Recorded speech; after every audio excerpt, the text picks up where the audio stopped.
Well, a new report finds that the number of children living below the poverty line has reached an all-time high in the United States. Our correspondent Susan Modares reports from New York.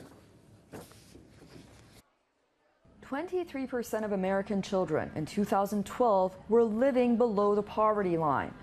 The Annie E. Casey Foundation released its annual report suggesting that child poverty rates in the United States have been rising since the early 2000s.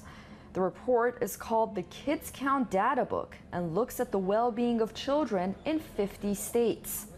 Poverty rates in the U.S. dropped from the 1990s to 2000 and then saw a steady increase from the early 2000s to now, which suggests that low-income families still haven't been able to recover from the Great Recession. It really breaks my heart to see people who are literally going through the garbage to pick up recyclables, to take them to get money. And this is how they're earning a living.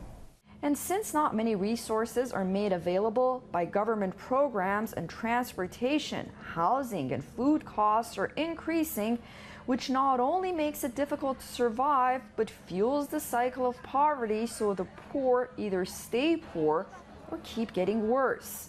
A lot of politicians have come into office promising the same thing, and a promise is very optimistic, but then you have to get to the practical issues of really working within the government structure, which is not friendly to low-income earners and people, quite frankly, who were just destitute.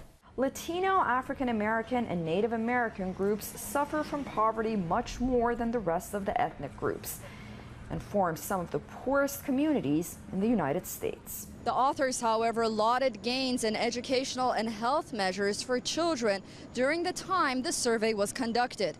Susan Modares, Press TV, New York.